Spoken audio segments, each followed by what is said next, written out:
Welcome back to another episode of Let's Talk Politics on Nigerian News. Today we are going to talk about the controversy surrounding Senator Natasha Akpoti's Uduaghan's bold decision to hold a homecoming rally in Ihima, Kogi Central, despite a statewide ban on rallies and processions by the Kogi state government.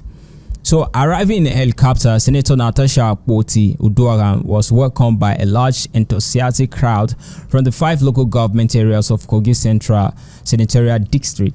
The atmosphere was electric, with local musicians performing and supporters celebrating her arrival. The Kogi state government had announced the ban on March 31, 2025, citing credible security reports indicating plots to disrupt peace under the guise of political and religious gathering. Commissioner for Information Kingsley Famwo claimed that certain individuals were planning to use fake security personnel to stage violent rallies, prompting the government to impose ban to avoid chaos. But it didn't end there. Just before the rally, the Kogi State Police Command, through its spokesperson William Aya, advised the organizers to cancel the event, warning that intelligence reports suggest hoodlums might hijack the rally to disrupt public peace. Aya made it clear that law enforcement will clamp down on anyone attempting to destabilize the state's fragile security. Yesterday, when we read on the news that rallies, gatherings will not be allowed, that roads will be blocked, convoys leading into the states will not be allowed, I knew that we were the targets. But then I said, this is not political season, this is not campaign time. We are not having a rally. This is just me, the senator representing Kogi Central, coming down to have people to celebrate this festive time, the Salah, with you. And there is nothing wrong in that. I am breaking no law. This is Nigeria. We have the right to be free, to express our choice in gatherings and celebrations.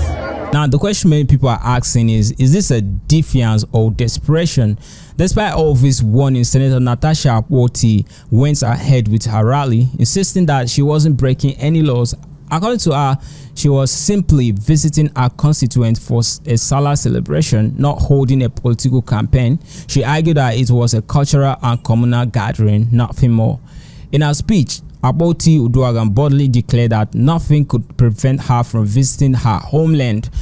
She emphasized her Ibira heritage and her right to connect with the people, dismissing the government's ban as targeted attempt to suppress her voice.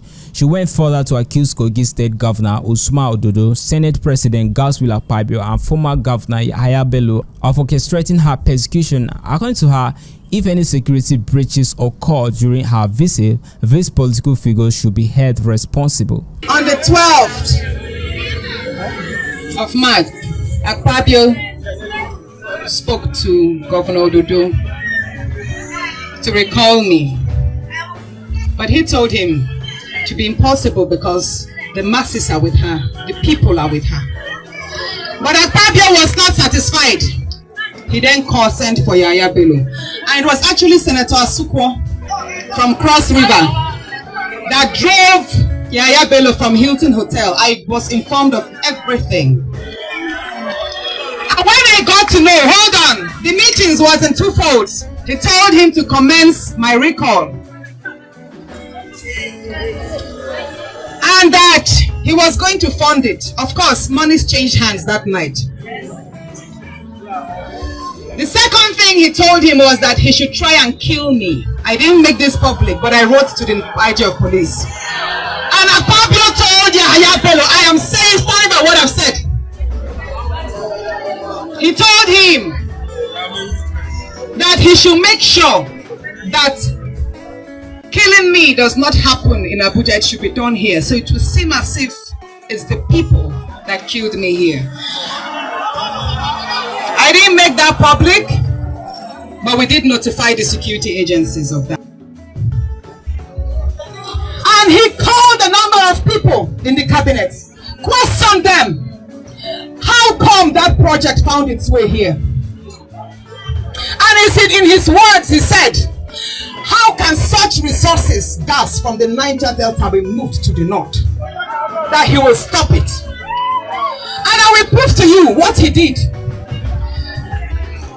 After the Senate President removed me, by the way, it is because of the 5 LNG projects that Akpabio removed me from the Committee of Local Content. Because he said, ever since he made me as the chairperson of Local Content, I have used that office to promote the North. That was what he said. The rally occurred amid growing political tensions following her recent suspension from the Senate for allegedly violating its rules.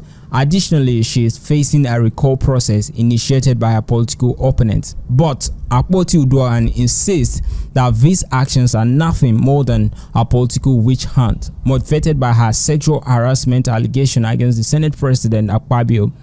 According to her, powerful figures are attempting to silence her and eliminate her political influence in Kogi State.